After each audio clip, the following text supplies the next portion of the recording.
Hey guys, welcome back to Dio and Mike Podcast. Hello. Where we are being rooted in truth. Led by the Spirit. Haleluya. Come on. Saudara, hari ini kita membahas mengenai kegerakan lintas generasi. Yeah. Intergenerational movement.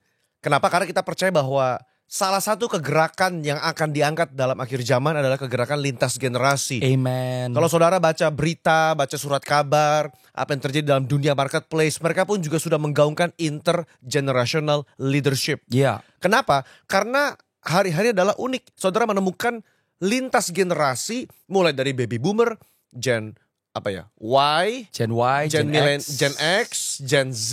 Sekarang Z. sudah masuk ke dalam dunia kerja. Yeah. Dan 4 generasi ini ada semua bersama dalam dunia kerja. Betul. Dan itu yang kita lihat juga terjadi dalam dunia pergerejaan. Yeah. Sehingga kalau sebagai pemimpin ataupun pengerja, kita tidak siap dengan adanya lintas generasi dalam gereja kita, maka akan mungkin gereja mendapatkan banyak friksi ya, atau banyak pergesekan yang tidak perlu. Betul. Dan kedua saudara, kepemimpinan lintas generasi penting atau kebangunan gereja movement lintas generasi penting karena tidak ada satu generasi yang lebih hebat dari generasi yang lain. Betul.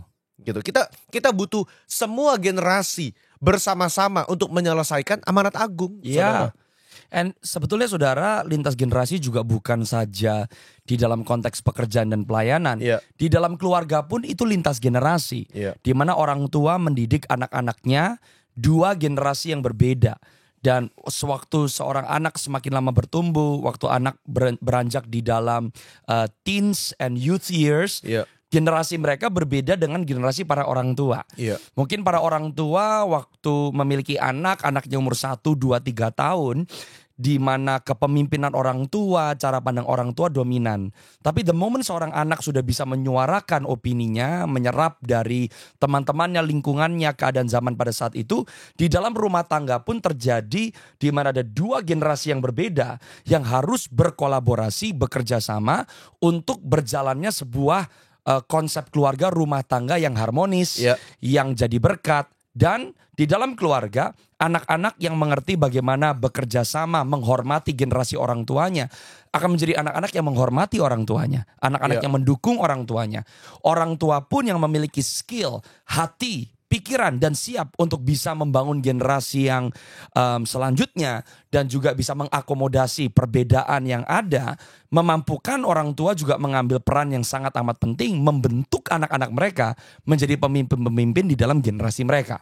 Mari kita mulai dulu Pastor Mike dengan realita gereja yang ada sekarang ini. Karena Pastor Mike keliling banyak gereja, saya juga dapat kesempatan khotbah melayani di berbagai macam gereja lintas provinsi. Betul. Dan yang saya temukan adalah banyak gereja mulai menua. Iya. Itu saya temukan di mana-mana. Iya. Mau di kota, mau di bukan kota besar. Iya. Banyak gereja mulai menua. Dan ada sepertinya keengganan untuk yang tua melepaskan kepada yang muda. Iya. Atau nggak usah, mungkin bukan enggan ya, tapi mungkin mereka tidak menemukan anak muda yang bisa dipercaya untuk mereka bisa meneruskan kegerakan yang dibangun oleh yang senior ini. Betul. Gitu loh. It's a big problem. Dan gak sedikit yang kita temukan banyak orang tua, mereka bergereja di satu tempat tapi anak-anaknya di gereja lain. Baru ditanya kenapa? Well, di gerejanya papa mama anak-anak mudanya gak gerak. Iya. Di gereja papa mama kami gak kenal siapa-siapa. Atau seperti yang tadi Pastor Dio katakan, gereja yang menua. Seringkali tentu yang jadi pemikiran kami adalah bukan berarti Tuhannya menua. Tuhannya gak menua. Nggak menua. Ternyata cara pandangnya yang menua. Konsep kepemimpinannya yang menua. Terus bagaimana mereka berdampak kepada komunitas mereka dengan tradisi nggak salah, tapi banyak tradisi yang akhirnya hanya berbicara kepada satu generasi gitu. Orang-orang yang tua yang sudah ada di dalam gereja itu 20, 30, 40 tahun. Iya, dan saudara, mungkin kondisi gereja, saya nggak tahu persis bagaimana ya, cuman apa yang saya tanyakan kepada generasi senior, cara mereka dididik pada 40 tahun lalu berbeda sekali dengan cara anak-anak muda sekarang dididik.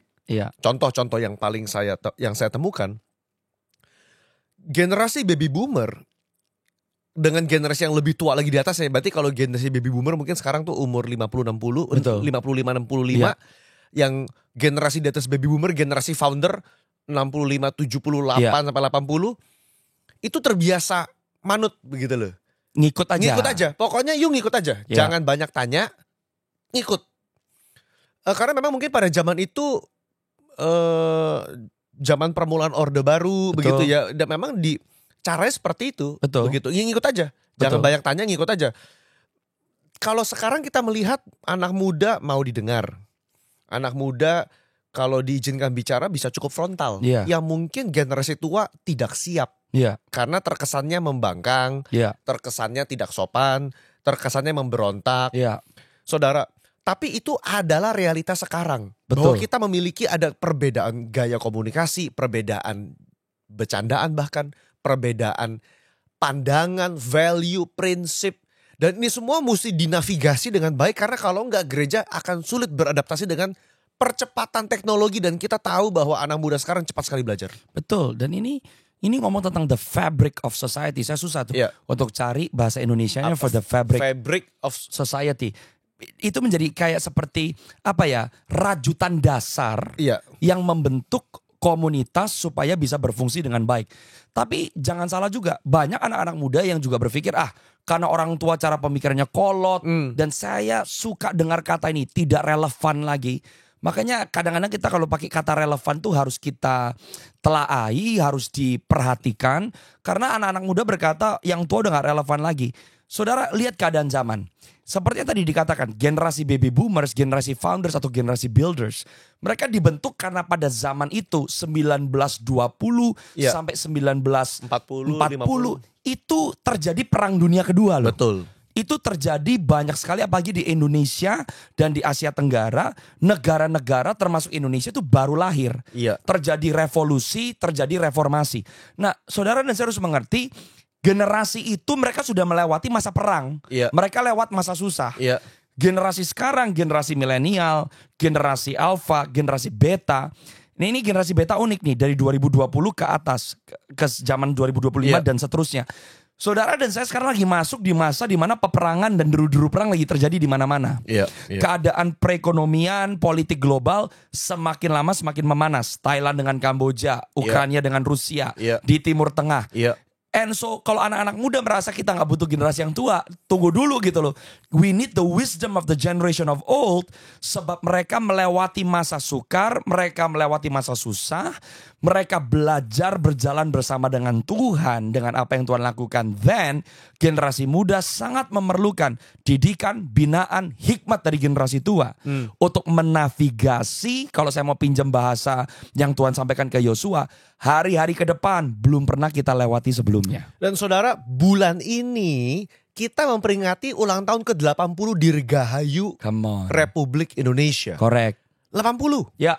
Dan saudara, saya yakin di gereja saudara masih banyak opa oma, om tante usia 75, That's right. 70-an. Berarti mereka tuh hidup itu tuh Indonesia baru merdeka 10 tahun. Dan itu menjelaskan kalau ada anak-anak muda yang menyaksikan. Sekarang saudara bisa paham gak? Kenapa opa-opa, oma-oma mungkin bapak-bapak, ibu-ibu yang kita temui. Iya. Entah di keluarga kita sendiri atau di gereja lokal. Kenapa mereka keras? Karena mereka dibentuk di masa yang seperti itu. Dan memang mereka harus hidup tangguh. Mereka harus tanda kutip keras. Kenapa? To survive in that era. Begitu loh. Jadi, Iya. jadi saudara ketika kita berbicara mengenai kegerakan lintas generasi. Ini bukan berbicara yang tua minggir sekarang gantian yang muda. That's right. Saya rasa bukan. Bukan. Karena secara natural generasi akan berganti. Secara natural. Yang satu lewat, generasi baru akan datang. Tapi ini berbicara bagaimana kekuatan dari tiap generasi Ya. dimaksimalkan. Kekuatan dari tiap generasi dimaksimalkan. Saudara, apa yang tadi dikatakan sama Pastor Dio, berarti banyak dari orang-orang yang ada di pada masa itu, mereka bahkan gak punya masa kecil. Mereka tidak punya masa kecil, masa bahagia, masa sekolah, masa bermain, seperti yang dinikmati oleh banyak dari Gen Sekarang sekarang. Gen Z dan Gen Alpha. Alpha sekarang. They don't have that. Iya. Dan itu membuat mereka makanya mungkin seringkali melihat anak-anak muda sekarang itu kayak strawberry, semuanya melempem, semuanya Iya. maunya instan dan enak. Tapi perhatikan saudara, kenapa ini penting sekali? Sebab kegerakan Tuhan ke depan akan melibatkan semua generasi. Kayaknya dari beberapa episode podcast Iya. Dio Mike Podcast itu sudah sampaikan dari Yoel 2:28. Iya. God will work from generation to generation. Dan Iya. kalau kita generasi lepas generasi nggak mau berkolaborasi, maka kita tidak bisa melihat pencurahan Roh Kudus yang luar biasa dan tuaian yang kita selalu sebut yang terbesar dan Terakhir. Saudara, I just wanna give a context dari ayat yang tadi barusan disebutkan dalam Mazmur 145 ayat yang ke-5. Mazmur 145 ayat yang ke-4. Oke. Angkatan demi angkatan akan memegahkan pekerjaan-pekerjaanmu dan akan memberitakan keperkasaanmu. Amin. Kalau saya bacakan sedikit dari NIV, saudara. One generation commands your works to another. They tell of your mighty acts. Jadi saudara, Wow. pekerjaan Tuhan tuh terlalu masif, terlalu besar untuk diselesaikan dalam satu generasi. That's why you need, itulah kenapa saudara butuh kegerakan lintas generasi. Kenapa? Karena pekerjaan Tuhan tuh besar. Wow. And I just got an understanding waktu Pastor Dio membacakan tadi dari Mazmur 145. Iya. Jadi pertanyaan begini, oke, kita tidak bisa memungkiri bahwa setiap generasi punya cara yang berbeda, gaya yang berbeda, cara berpikir yang berbeda, pengalaman yang berbeda dan sebagainya.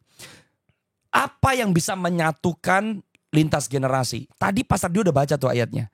They tell of the stories of God. Apa yang bisa menyatukan setiap generasi? The Word of God. The word of God about His mighty His acts. mighty acts. Yeah. The knowledge of God. Ternyata tidak ada lintas generasi tanpa Tuhan dihormati oleh setiap generasi. Iya. Dan itu berbicara mengenai value, Yes. prinsip firman. Prinsip firman tidak pernah berubah dari zaman ke zaman. Amin. Saudara, apa yang Tuhan kerjakan, Injil, kuasa Injil, keselamatan, saudara, itu tidak pernah berubah dari zaman ke zaman, Iya. saudara. Dan ketika kita berbicara mengenai kegerakan lintas generasi, kita berusaha melihat apa value yang diberikan dari zaman-zaman orang tua kita yang senior, prinsip value yang bisa kita bawa ke zaman sekarang. Nah, ini penting nih saudara. Yang juga harus bisa dibedakan. Ini juga mungkin kita mau berbicara kepada orang-orang yang lebih tua. Kita harus membedakan nilai kebenaran dan nilai kultur. Atau nilai manusia yang memang terbentuk karena apa yang kita pelajari, apa yang kita terima. Karena seringkali jangan sampai juga generasi tua yang difokuskan adalah nilai-nilai. Kalau kita ngomong konteks gereja ya, mohon maaf. Nilai sinode, nilai kultur yang sifatnya sebetulnya tidak begitu menyentuh kebenaran firman dan hanya sebatas tradisi gitu loh. Oke. When you speak about nilai sinode, mungkin maksudnya itu apa ya? Gini deh, boleh contoh. Coba.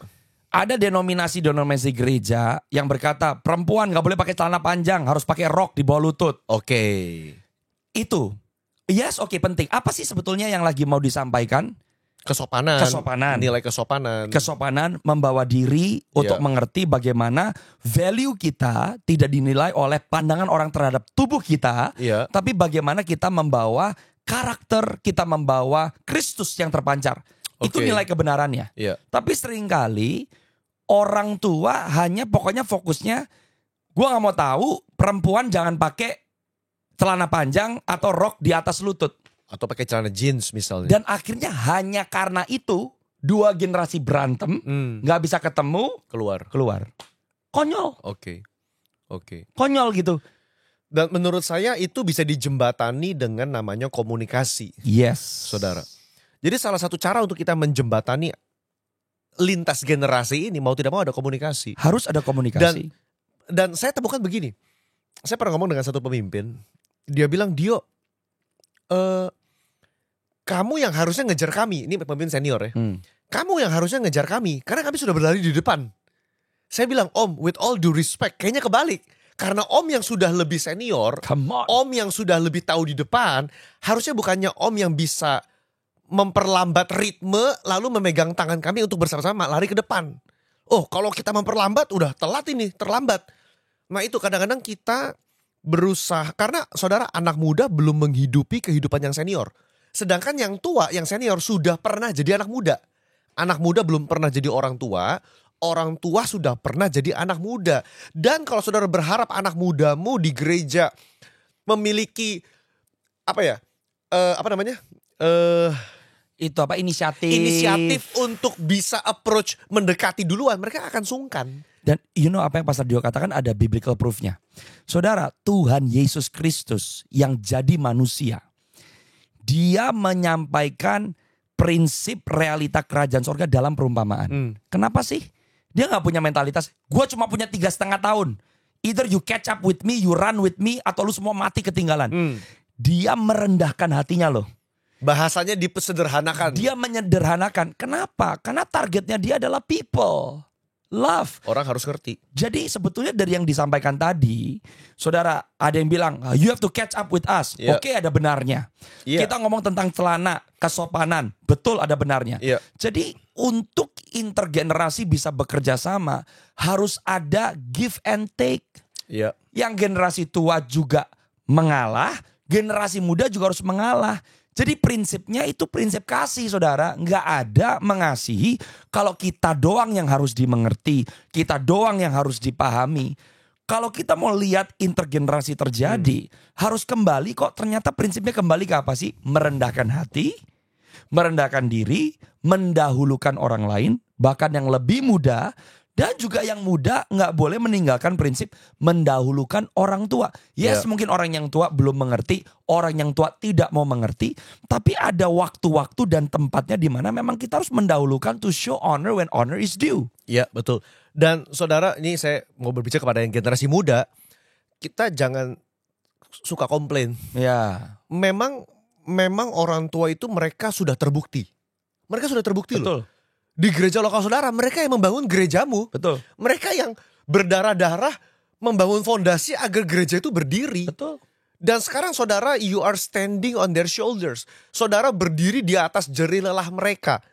Ya memang saudara, kita sebagai anak muda, saudara gak punya hak untuk mengkotak-katik, mengubah-ubah gitu loh.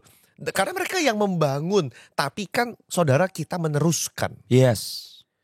Nah ini, makanya saudara, sebagai generasi muda, sebelum kita nuntut, oh saya mesti posisi ini, hak ini segala macam. Saudara, mendingan saudara fokus kepada keberfungsian hidup. Come on. Wow. Kepada keberfungsian hidup saudara. Kontribusimu dalam kerajaan Allah. Kontribusimu dalam gereja lokal. Apapun posisi saudara.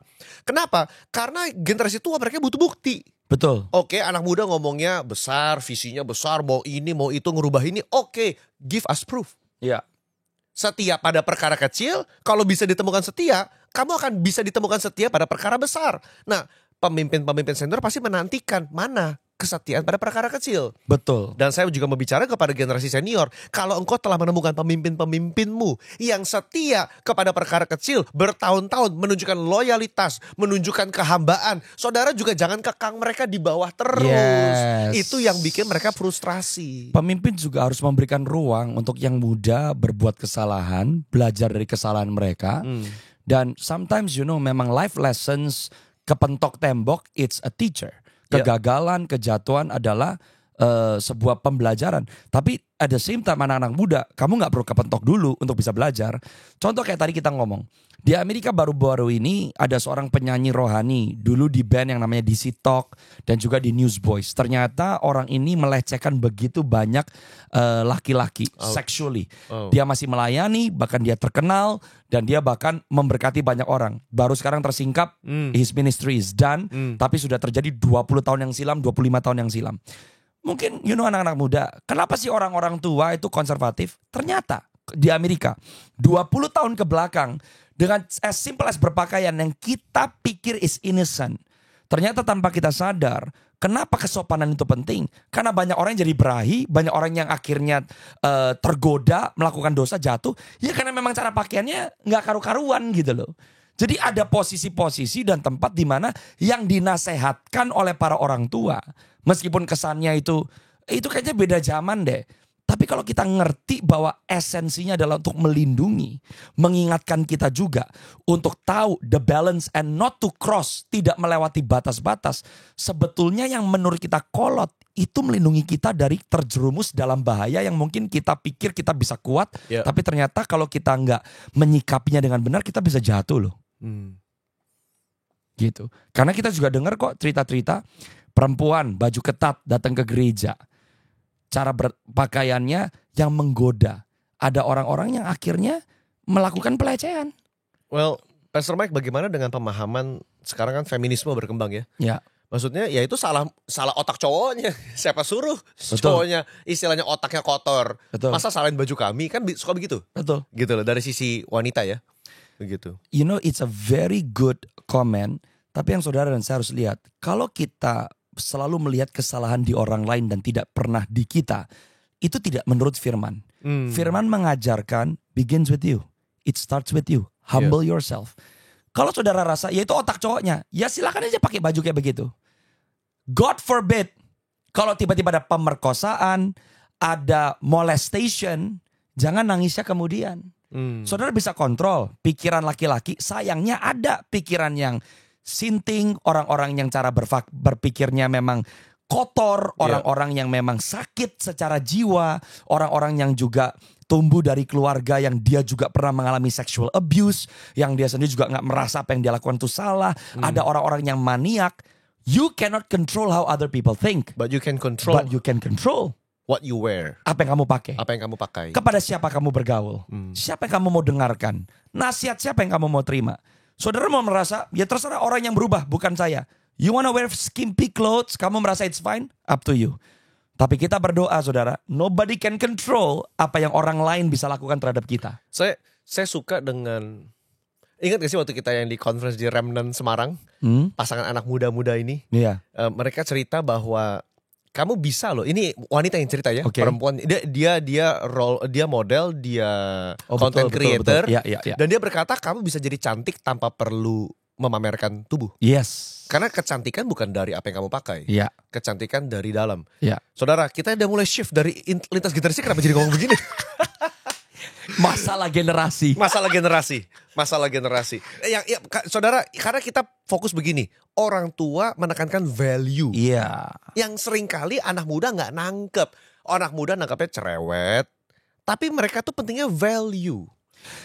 Oke, tadi Pastor Dio ngomong, kita coba putar balik saudara. Banyak anak-anak juga, khususnya di Indonesia dan di Asia mungkin, mereka nggak pernah ngeliat orang tuanya dating. Mereka nggak pernah lihat papa mama gandengan tangan. Orang tua berpikir bahwa ya itu kan gak zamannya kalian, kita konservatif. Tapi tahu gak saudara, kalau orang tua pun tidak melihat bahwa anak-anak di rumah kita juga butuh melihat contoh what is proper, what is romantic. Makanya anak-anak banyak yang gak bisa lihat batas dan gak tahu batasnya apa. Kenapa? Karena gak pernah ditunjukin sama orang tuanya. Itu penting sekali. Menurut saya kepemimpinan lintas generasi efektif dimulai dari keluarga. Absolutely. Ketika orang tua dengan anak, memang ada porsi orang tua ya mesti menjadi contoh ya. Harus. Tapi ketika anak sudah dewasa, anak sudah kuliah, sudah memiliki pemikiran sendiri, peran orang tua berubah. Ya. Bukan lagi seperti orang tua kepada anak balita yang mesti ngomongin dimarah-marah segala macam. Ini sudah sebagai seperti teman bicara, betul, sahabat, teman diskusi, sehingga anak-anak muda itu ngelihat orang tuanya tuh lebih kepada teman. Betul. Pi, gimana sih dulu papi pacaran? Betul. Ketimbang marah-marah atau merasa wah itu apa nggak udah zaman dulu beda segala macam. Tunjukkan. Iya. Karena ketika kita bertindak, your action speaks louder than your words. Amin. Tindakan saudara sebagai orang tua itu lebih cepat diserap oleh anak-anak ketimbang cuman perkataan. Saudara harus mengerti kenapa sih kita ngangkat terus tentang intergenerasi dan lintas generasi ini. Saudara, di Maliaki pasal yang keempat, Lukas pasal yang kedua, Tuhan sudah berkata di perjanjian lama maupun di perjanjian baru, penutup perjanjian lama dan pembuka perjanjian baru, bahwa di akhir zaman ini hati bapak-bapak harus kembali kepada hati anak-anaknya dan hati anak-anak harus kembali kepada bapak-bapaknya. Kalau saudara dan saya serius dengan kegerakan Tuhan, kami mau menyatakan tidak ada kegerakan yang Tuhan rindukan tanpa terjadinya pemulihan antar generasi. Gak bisa aja. Because the essence menurut saya, yang menjadi salah satu esensi dari kegerakan Tuhan di akhir zaman ini adalah pemulihan keluarga, orang tua dengan anak, lintas generasi. Kenapa? Saudara harus buka mata. Sekarang yang dirusak dan akhirnya yang merusak yang lainnya itu dimulai dari rusaknya rumah tangga. Rusaknya hubungan orang tua dengan anak. Rusaknya orang-orang muda yang tidak bisa menghormati generasi yang sebelum. Dan orang-orang yang sudah tua, orang-orang yang sudah dewasa, I want to live happy, saya gak mau dibebani, that's why you have abortion. Orang-orang tua yang merasa this is my life, I only live once, saya hanya mau hidup untuk diri saya sendiri, saya gak mau punya tanggung jawab, saya gak mau peduli, saya mau hidup enak. That's the source salah satunya dari LGBT movement. Saudara dan saya meram, kita tutup mata dan kita gak mau peduli dengan intergenerasi, berarti saudara dan saya gak peduli dengan tantangan zaman yang sedang kita hadapi. Dan saudara dan saya gak bisa ignore bahwa pemulihan lintas generasi, kerjasama lintas generasi adalah salah satu dari, kalau saya bisa bilang, obat yang Tuhan udah kasih untuk saudara dan saya di generasi ini melihat lawatan Tuhan, pemulihan dan kebangunan rohani. Memang pada akhirnya saudara, kekristenan bicara orang lain ya, kasih ya. Iya. Gitu, bicara mengenai orang lain, bicara mengenai kasih. Dan khususnya kita yang di dalam gereja, saudara. Ini gereja bukan punya kita. Betul. Ini gereja punya Tuhan. Kalau ini gereja punya Tuhan dan kita hanyalah stewards, manajer. Betul. Pelayan-pelayan yang dipercaya oleh tuannya untuk mengurusi domba-dombanya. Iya. Maka ini bukan tentang saya mesti memimpin 50 tahun lagi, bukan. Bagaimana saudara seperti Daud. Iya. Dia menerima dengan lapang dada ketika Tuhan ngomong, kamu gak akan bangun bait suci. Iya. Tanganmu penuh darah. Anakmu akan bangun. Dan dia bersuka cita. Dia berkata, Tuhan aku akan siapkan untuk anakku bangun. Dia gak minder, dia gak post power syndrome. Dia gak kayak, kenapa Tuhan bukan aku, kenapa. Enggak. Dia mempersiapkan generasi berikutnya untuk membangun bait suci. Dan Daud yang menyiapkan semua keperluan logistik untuk Salomo bisa berhasil membangun. Bagi saya itu beautiful ya, indah. Bagaimana dan saudara ketika Salomo dipersiapkan, maksudnya begini, Daud itu masih ada, saudara, masih ada. Dia nggak meninggal gitu. Kadang-kadang mungkin kita tradisi atau budaya Indonesia mungkin. Pokoknya kita memimpin sampai mati. Setelah itu terserah kamu mau ngapain. Yang penting saya selesai begitu loh. Jadi saya berpikir, saudara, setidaknya kita perlu mulai memikirkan ulang cara kepemimpinan di gereja lokal kita masing-masing yang bisa melibatkan lintas generasi. Tentu saudara yang senior tetap mengambil keputusan. Tapi bisakah dalam ruangan rapat saudara melibatkan? Mungkin opini anak muda saudara gak bisa terima. Tapi setidaknya ketika mereka diberikan ruang untuk berbicara, cukup. Saudara, ya cukup. Sehingga mereka juga merasa didengar. Begitu. Nah Pastor Dio, tadi yang Pastor Dio katakan tuh menurut saya penting banget. Kenapa begini? Kalau anak-anak muda tidak dilibatkan, bukannya dilibatkan sebetulnya. Terus generasi yang tua juga mulai mendelegasikan. Karena begini ya, saudara dan saya harus lihat dan gak bisa dipungkiri. Simple deh. How effective is your leadership now? Dengan kesehatanmu, dengan kemampuanmu, kondisi fisikmu. Banyak pemimpin-pemimpin yang lebih tua. Saudara sebetulnya sadar kok. Your season sudah masuk ke musim yang baru. Bukan berarti saudara dibuang. Bukan berarti saudara tidak diperlukan. Bukan berarti saudara disingkirkan. Hanya berganti musim. Saudara tetap efektif sebagai pembina, sebagai mentor, seperti halnya waktu Joshua berperang melawan orang Amalek di Keluaran 17, tapi kemenangan Yosua di lapangan tergantung Musa yang mengangkat kedua tangannya di atas gunung. Bayangkan gak kalau Musa berkata, gue yang mau perang. Mati itu satu bangsa. Mati. Karena Musa tahu kondisiku sudah tidak lagi memungkinkan untuk aku perang. Dan coba pikirin saudara, yang kemungkinan besar akan dapat kredit siapa? Ya Joshua lah, orang kelihatan sama orang-orang kok. Dia yang menang, badannya berdarah-darah, dia yang bersama dengan pasukan. Tapi Musa gak pernah merasa terancam loh. Dan Musa juga tahu kalau dia gagal sebagai yang bersyafaat dan yang menopang, mati generasi muda. Jadi saudara dan saya harus lihat gitu loh. Fungsi kita itu ada di mana gitu. Dan bukankah nggak fair saudara, kita rela generasi yang berikutnya mati. Yang lebih parah, kita rela visi Tuhan untuk bangsa kita mati. Hanya karena kita tidak rela untuk bukan lagi yang terlihat sebagai yang utama. And I think that's what you said. Salah satunya Pastor Dio in one of your sermon. Hizkia menerima umur lebih panjang karena Tuhan menjawab doanya. Waktu dia melakukan kesalahan dan pesan Tuhan datang. Dan dikatakan bahwa Hizkia, bahwa penghakiman akan dialami oleh anak-anakmu dan bukan kamu. Seneng sih Hizkia. Hizkia berkata, sungguh baik ucapanmu itu. Selama asal ada damai dan aman sepanjang hidupku. Duh Tuhan. Sebuah generasi yang diperpanjang usia 15 tahun. Dan ketika ada suara Nabi berkata generasi berikutnya akan dijadikan budak loh. Dia malah berkata, oh puji Tuhan. Selama aku sampai mati aku damai dan aman. Kita gak mau itu terjadi bagi Indonesia. Saudara, Bapak Ibu, gembala-gembala, pemimpin-pemimpin. Jangan sampai kita berdoa seperti Hizkia. Selama ada damai dan aman dalam generasiku, puji Tuhan. Mau generasi berikutnya mati, generasi berikutnya tertawan, gak mengalami revival, urusan kalian. Om dan tante sudah menyelesaikan pertandingan kita. Jangan sampai loh saudara, kita puas umur kita panjang, tapi umur generasi yang selanjutnya pendek. Saudara pilih. Maukah kamu berkata, lebih baik umurku pendek, tapi generasi yang akan datang umurnya panjang? Actually itu menunjukkan, who do you love more? Or kalau saya mau lebih dalam lagi, saudara itu meninggalkan legacy apa? Yes. Legacy apa yang saudara mau tinggalkan? Saudara. Kalau saudara John Maxwell berkata, tidak ada pemimpin yang sukses tanpa suksesor. Come on.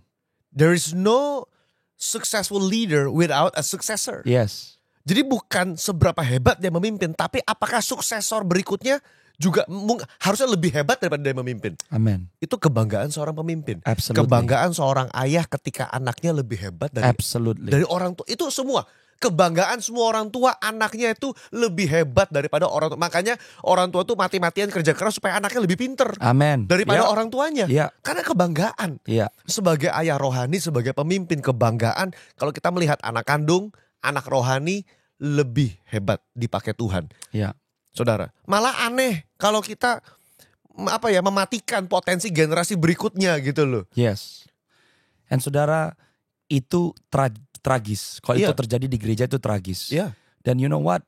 Kami berani berkata bahwa gereja yang tidak memikirkan generasi yang akan datang, dan gereja yang tidak memiliki generasi muda yang memikirkan, menghormati generasi yang sebelum adalah gereja yang mati sebetulnya. Kamu gak ada di gerakan. You're just going through, kamu ada di dalam rutin organisasi, you're just in the status quo. Tapi kalau kita ngomong tentang movement, movement itu selalu ngomong tentang keberlanjutan. Movement selalu bicara tentang generation.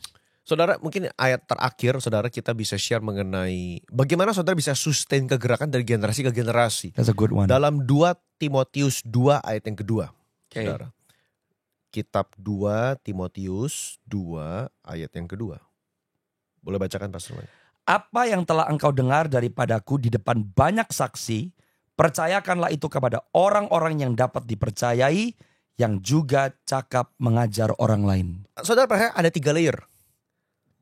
Paulus mengajar kepada orang-orang, termasuk Timotius, dan juga dia meminta Timotius kembali mengajar kepada orang yang dapat juga mengajar. Mempercayakan itu kepada orang yang dapat dipercayai, yang juga cakap mengajar orang lain. Ada 2 kata, saudara. Ada kata percayakanlah itu kepada orang yang dapat dipercaya, dan juga ajarkanlah itu. Jadi Paulus meminta kepada Timotius, jangan stop di kamu. Apa yang sudah kuajarkan, apa yang sudah kamu terima daripadaku, kamu juga percayakan juga kepada orang-orang yang juga dapat dipercaya. That's right.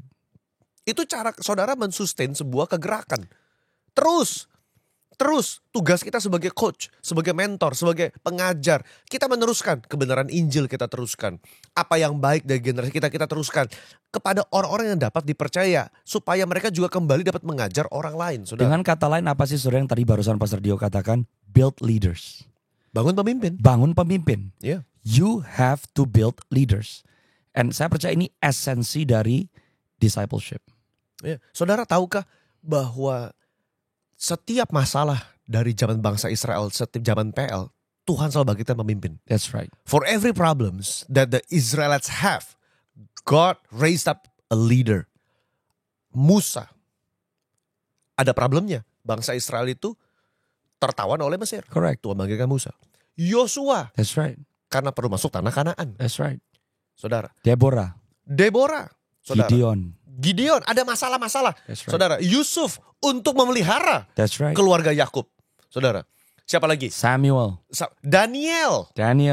Tuhan bangkitkan. Esther. Exactly. Tuhan bangkitkan pemimpin. David. Daud. Semua. Tuhan bangkitkan pemimpin. Saudara. Dalam kegerakan gereja mula-mula Tuhan bangkitkan Petrus. Tuhan bangkitkan Yohanes Pembaptis. Tuhan bangkitkan Paulus. Orang yang pintar untuk menulis 2/3 kitab perjanjian baru. God raises up people. You know, berarti saudara, the more leaders you have, kalau orang tua membangun anak-anaknya sebagai pemimpin, gereja-gereja membangun anak-anak muda sebagai pemimpin, saudara akan dipercaya dengan masa depan. Amen. Dan orang-orang yang membangun pemimpin, semakin banyak pemimpin yang saudara bangkitkan, semakin efektif saudara di dalam masa dan zaman saudara. Yeah. Tapi kalau saudara tidak membangun pemimpin, yang saudara bangun hanyalah your name, pengikut, yang saudara bangun hanya your organization, yang saudara bangun hanya your branding, yang saudara bangun hanyalah your image, eventually you will go nowhere. Iya. Kamu gak akan kemana-mana. Iya. Itu kan teori kepemimpinan, saudara. Yes. Saudara mau jauh lebih efektif, bangun pemimpin. That's right. They will carry your vision farther That's and right. further, lebih jauh dari apa yang saudara pernah bawa. Dan orang-orang yang dibangun sebagai pemimpin bukan hanya orang-orang yang bisa melanjutkan pekerjaan, fungsi. Tapi yang pertama-tama orang-orang yang bisa membangun dan memimpin dirinya sendiri gitu. Excellent quality people. Orang-orang yang punya excellence secara roh, Yeah. jiwanya sehat, Yeah. tubuh jasmaninya juga sehat. Apa sih itu semua? Mempersiapkan setiap orang percaya, every individual, to be like Jesus. Amen. Wow. Nah, Pastor, sebelum kita selesai nih, in the month of October, Ya. akan diadakan Intergen Summit 2025. Dengan tema Former and Future Reign. And kita akan terus bicara di dalam beberapa bulan ke depan, sebab kami sangat percaya bahwa Intergen Summit 2025 ini akan menjadi sebuah catalyst, Iya. turning point Iya. yang sangat penting, Iya. khususnya di kota Jakarta. Iya. Mungkin briefly Pastor Dio, dan in every episode kita akan mention, mungkin in this episode, Pastor, can you share a little bit tentang adanya Intergen Summit dan the vision of Intergen Summit? Saudara, Intergen Summit itu diadakan beberapa tahun lalu, saudara. Karena keresahan akan lintas generasi ini, Come on. saudara. Keresahan. Saudara. Keresahan. 3 tahun lalu, saudara. Keresahan di mana kita kayaknya anak-anak muda dan yang tua ini nggak bisa cuma tanda kutip begini. Ya udah deh, tunggu yang senior tanda kutip diangkat Tuhan atau kenapa baru kita lanjut memimpin. Nggak bisa. Ini harus bersama-sama memimpin bersama. Satu konsep kepemimpinan yang baru. Iya. Satu konsep yang baru yang dimana kita perlu bersama-sama berkolaborasi lintas generasi. Itu lahir Intergen Summit, saudara. Oke. Saya masih ingat, saudara, saya banyak discuss awal konsep ini dengan almarhum pendeta Muhammad Riza Solihin. Awal saya banyak diskusi dengan beliau, saudara. Dan Kang Riza yang awal-awal itu menyemangati dan bahkan dia yang ada dalam sebagai note speaker dalam Intergen Summit yang pertama. Kita waktu itu saya sebagai anak muda mewawancarai bapak-bapak gembala. Wow. Salah satunya ayah saya Pak Samuel, ada Kang Riza, saudara. Ya ada perwakilan generasi pemimpin muda, wakil gembala dari Koandi Cokro waktu itu dari GC. Oke. Saudara Pastor Timothy Oroh juga hadir saat itu, saudara. Jadi kelihatan lintas generasi 30, 40 ada, 50, 60 ada, begitu. Itu dari lintas generasi dan ternyata tiap usia ini punya perspektif yang berbeda. Iya. Yang kalau digabungkan potensinya besar. Iya. Gitu loh. Jadi itu awal terbentuk Intergen Summit. Dan terus berlanjut tiap tahun sejak saat itu, saudara. Dan tahun ini kita kembali membahas mengenai hujan awal, hujan akhir. Yes. Former and future rain. Sebagaimana Tuhan telah melakukan kegerakan berpuluh-puluh tahun yang lalu, kita pun menantikan kegerakan Tuhan yang terbesar dan terakhir di zaman sekarang. Amin. Dan kita membutuhkan wisdom daripada yang senior. Kita Yes. membutuhkan wisdom, kita membutuhkan value mereka, dan kita juga memanggil para pemimpin muda yang mau bergerak bersama untuk kebangunan rohani. Ayo datang. Saudara, what we want to let you know di Intergen sampai 2025 ini, kami sangat percaya this will be a time of impartation. Ya, Semua generasi akan menerima the spiritual dynamic, a fresh impartation. ya, Mau generasi tua, muda, bahkan youth, teens, anak-anak. Kalau saudara dan saya datang dengan sikap hati yang benar, kita akan menerima the Spirit. amen. The Spirit, bukan hanya the anointing, the Spirit Ya, and power. Seperti yang dikatakan saya kalau mau pinjam kitab Lukas, the Spirit and power of Elijah. Kita di episode yang sebelumnya membahas tentang Yohanes Pembaptis. ya, Untuk kita semua di dalam kapasitas kita masing-masing, umur yang berbeda-beda, to prepare the way, mempersiapkan jalan bagi kedatangan Tuhan Yesus untuk kali yang kedua. ya. Saudara, so more info tentu kita akan share, saudara. Ya, tapi registrasi sudah dibuka. It's open. It's open, saudara. Pasti nanti akan ada di kolom deskripsi untuk link kalau saudara mau register. Yes. Saudara. So, well, that's it for this episode. Do DM us for any questions, comments, and thoughts, saudara. Dan see you in the next episode. God bless. God bless you.